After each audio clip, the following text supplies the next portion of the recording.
যদি তোমরা রাষ্ট্রবিজ্ঞানে ভালোর থেকে ভালো রেজাল্ট করতে চাও তাহলে তোমাদেরকে এই প্রশ্নগুলি পড়তেই হবে। এই প্রশ্নগুলি থেকেই তোমরা 100% বেশিরভাগ প্রশ্ন কিন্তু তোমরা কমন পাবেই টেস্ট পরীক্ষায় এবং ফাইনাল পরীক্ষায়। বারবার বলছে 100% যদি তোমরা ভালো রেজাল্ট করতে চাও।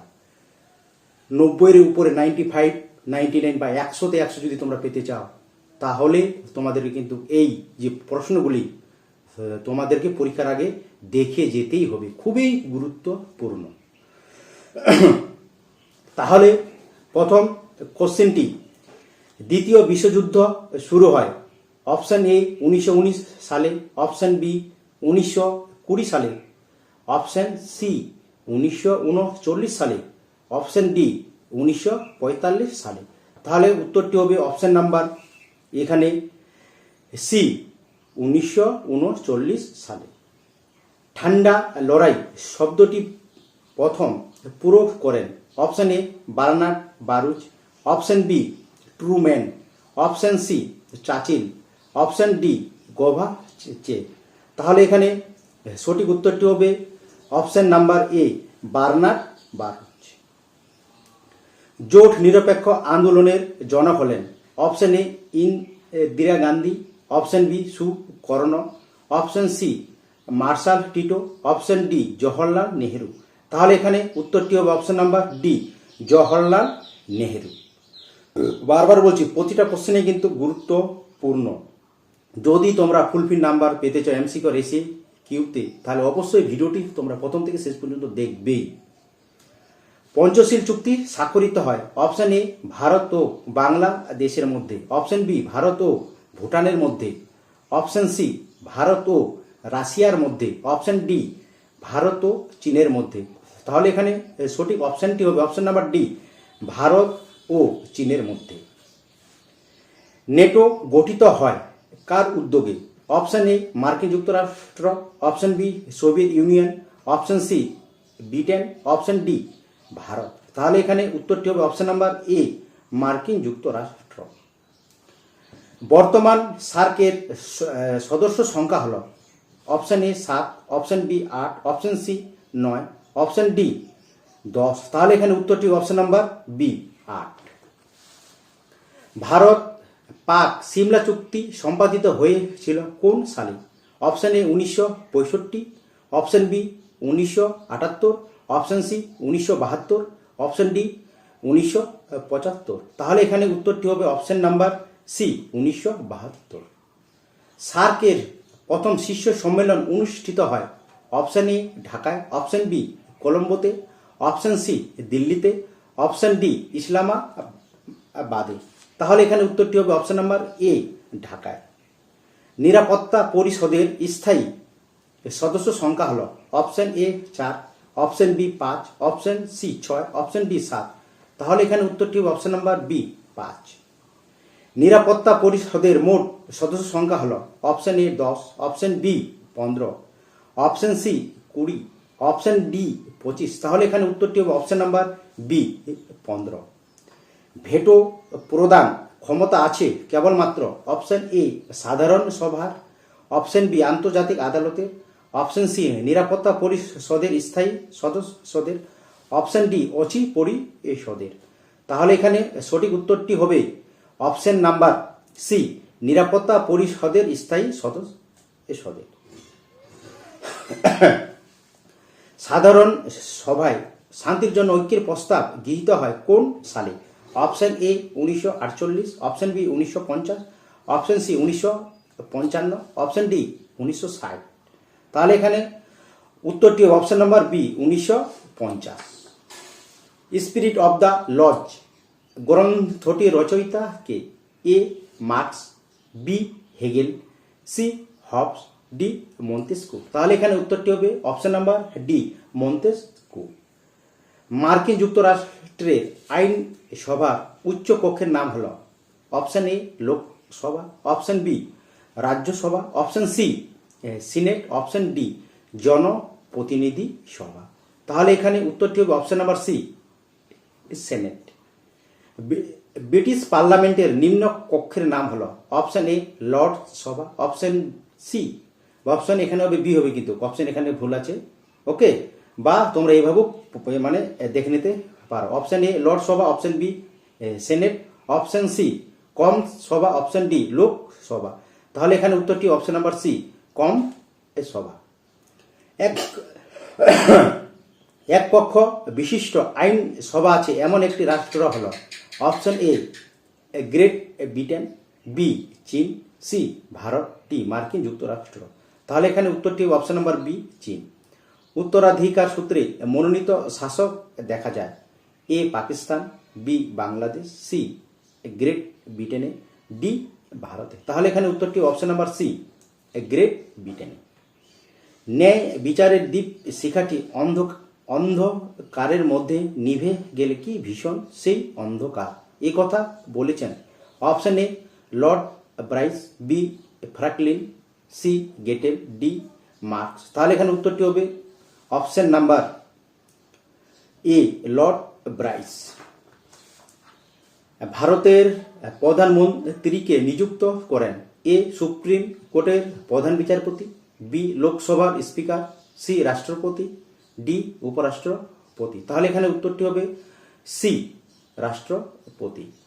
লোকসভার সর্বাধিক সদস্য সংখ্যা হল এ 530, বি 545, সি 550, ডি 552। তাহলে এখানে উত্তরটি হবে অপশন নাম্বার ডি 552।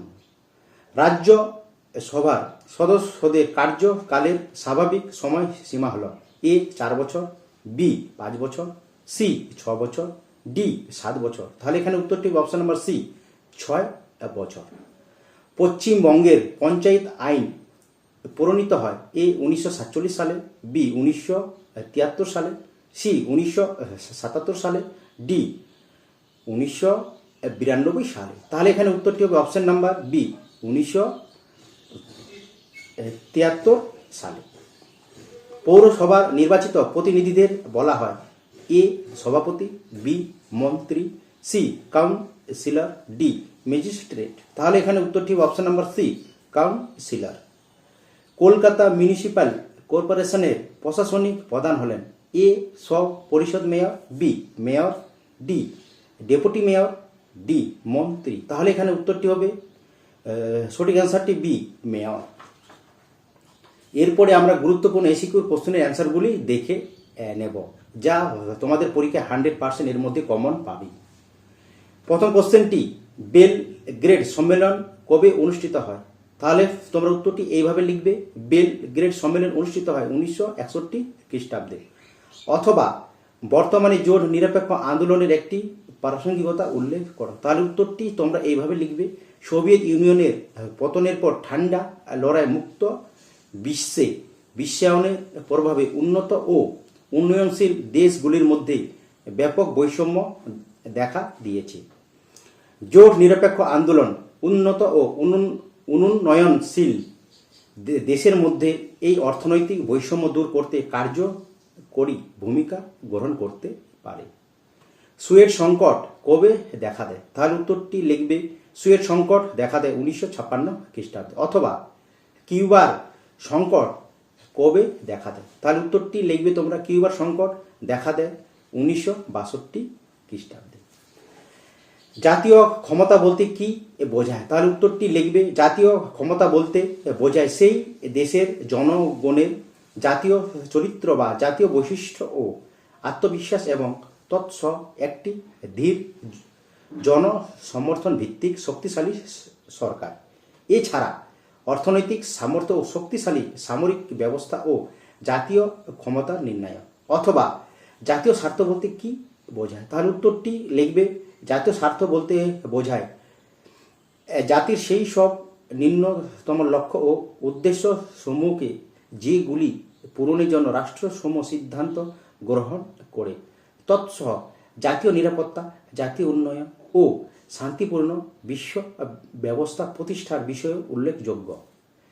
ভারতের পররাষ্ট্রনীতির একটি মূল বৈশিষ্ট্য উল্লেখ করো। তাহলে উত্তরটি লিখবে, ভারতের পররাষ্ট্রনীতির একটি মূল বৈশিষ্ট্য হল জোট নিরপেক্ষতা। অর্থনৈতিক ও সামাজিক পরিষদের একটি বিশেষজ্ঞ সংস্থার নাম লেখো। তাহলে উত্তরটি লিখবে খাদ্য ও কৃষি সংস্থা। মার্ক্সবাদের যে কোনো দুটি উৎস উল্লেখ করো। তাহলে উত্তরটি তোমরা লিখবে মার্ক্সবাদের দুটি উৎস হলো, এক জার্মান দর্শন, দুই ব্রিটিশ রাষ্ট্রীয় অর্থনীতি। অথবা দ্বন্দ্বমূলক বটটাদের যে কোনো দুটি সূত্র উল্লেখ করো, বা বস্তুবাদের। ওকে, ওখানে কিন্তু বানানটি ভুল আছে। তাহলে উত্তরটি লিখবে দ্বন্দ্বমূলক বস্তুবাদের দুটি সূত্র হলো, এক বস্তু জগতের প্রতি এর দৃষ্টিভঙ্গি এবং বস্তু জগতের ঘটনা প্রবাহের বিশ্লেষণ ও ব্যাখ্যার পদ্ধতি হলো দ্বন্দ্বমূলক। দুই বস্তু জগতের ব্যাখ্যা সম্পর্কে এর ধারণা ও তত্ত্ব হলো বস্তুবাদী। দ্বন্দ্বমূলক বস্তুবাদের দুটি দিক, এক দার্শনিক, দুই পদ্ধতিগত।